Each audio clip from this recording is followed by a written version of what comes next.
जय हिंद मेरे प्यारे दोस्तों। आज मैं आपको कक्षा 10 प्रश्नावली 9.1 का प्रश्न संख्या चौथे का हल कराऊंगा। कह रहा है भूमि के एक बिंदु से, मान लीजिए भूमि का एक बिंदु है कहीं यहाँ पर, इसका नाम रख देते ए। कह रहा है भूमि के एक बिंदु से, तो भूमि का एक बिंदु हमने बना दिया ए और इसका नाम दे दिया ए। एक बिंदु ले लिया जो मीनार के पाद से 30 मीटर की दूरी पर है, यानी कहीं यहाँ पर मीनार है और इसका, रुकिए पहले मीनार बना देते हैं।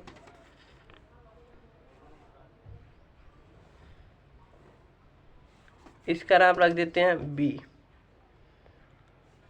भूमि की एक बिंदु, माने भूमि का बिंदु एक यहाँ पर हो गया, जो कि मीनार के पाद बिंदु से, जो कि मीनार के पाद बिंदु से, जो ये बिंदु है वह मीनार के पाद बिंदु से कर भूमि की एक बिंदु, भूमि का एक बिंदु बना दिया हमने कहा। तो जो मीनार के पाद बिंदु से, जो मीनार का यहाँ पर मान लीजिए एक मीनार है, इसका पाद बिंदु यानी नीचे,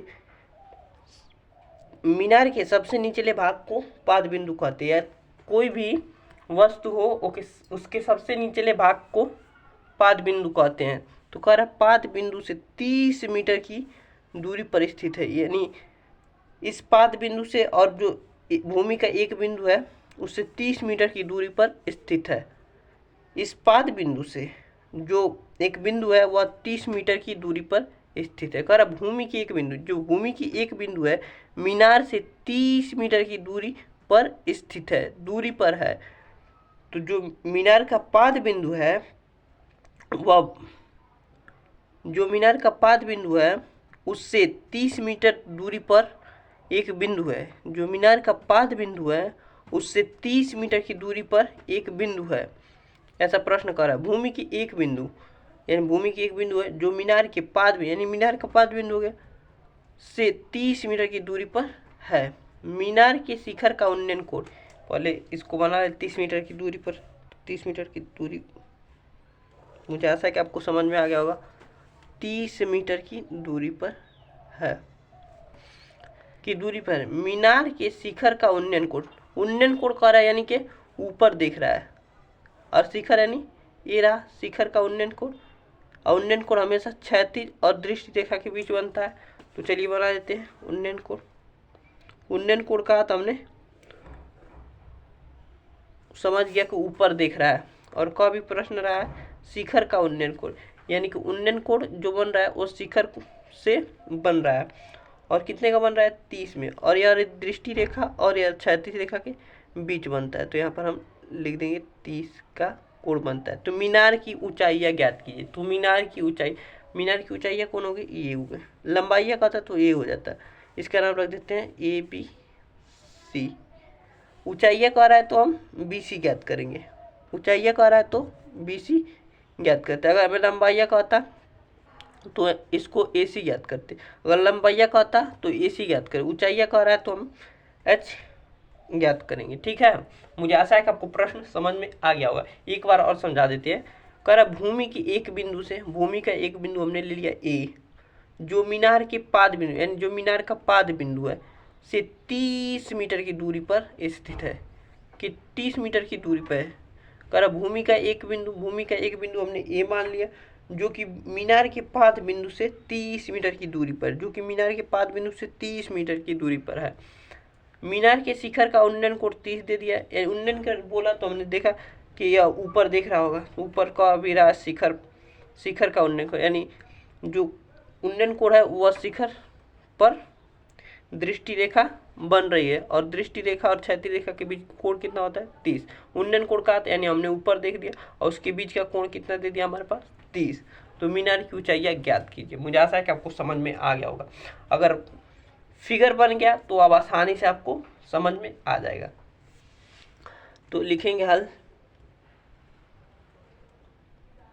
माना माना माना मीनार की ऊंचाई, मीनार की ऊंचाई, मीनार की ऊंचाई, मीनार की ऊंचाई, मीनार की ऊंचाई क्या है BC, BC बराबर H मीटर है। हमने मान लिया BC को h मीटर मान लिया। अब लिखेंगे त्रिभुज ABC में, त्रिभुज ABC में। अब देखिए हमें लंब पता है, हमें लंब पता है, हमें लंब पता है और आधार पता है, आधार पता है, आधार पता है, हमें लंब और आधार पता है। तो लंब आधार में रिलेशन क्या होता है? टेन थीटा का। लंब और आधार में रिलेशन क्या होता है? टेन थीटा का। लिखेंगे टेन थीटा बराबर, टेन थीटा बराबर क्या होता है? लंब बट्टा में आधार। तो टेन थीटा का मान हमारे पास दिया है 30, तो यहाँ लिखेंगे 10 और थीटा का मान दिया है 30। लंब का मान क्या है हमारे पास? h। लंब का मान क्या है हमारे पास? BC, और BC को हमने h माना है। और आधार क्या है? AB। 10-30 का मान होता है, हमको पता है 1/√3। 10-30 का मान होता है 1/√3। और BC का मान हमने h माना है, तो h रख देंगे। और AB का मान दिया हमारे पास 30। BC का मान हमने h माना और AB का मान दिया था 30। और 10-30 का मान होता है 1/√3। 10-30 का मान होता है 1/√3। अब तिरिया गुणा कर देंगे तो हो जाएगा 30 बट्टा में,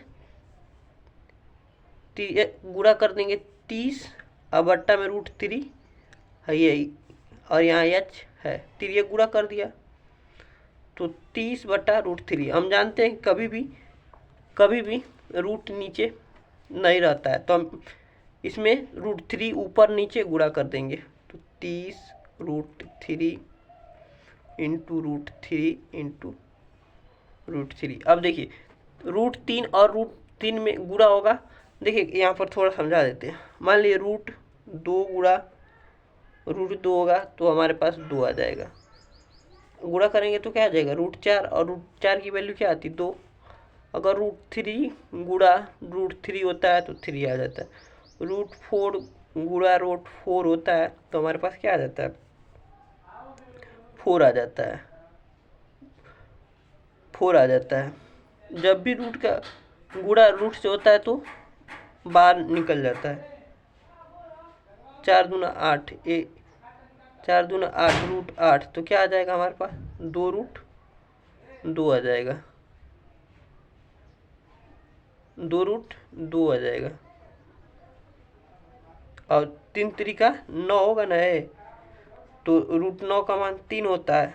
तो ऐसे जब भी रूट का गुणा होता है, अगर 2 बार लिखा है तो उसका मान रूट से बाहर निकल जाता है। मान लिया रूट लिखा है 5 गुणे √5, यहाँ पर रूट यहाँ 4 ही होगा। क्यों? क्योंकि 4 चौका 16, यहाँ √16 होगा और √16 का मान 4 होता है। ठीक है, वहाँ से गलत हम लिख गए थे, हम जोड़ दिए थे इसीलिए ऐसा कर दिए। ठीक है, √4 गुणा √5 गुणा √5 होगा तो इसका भी मान 5 ही होगा।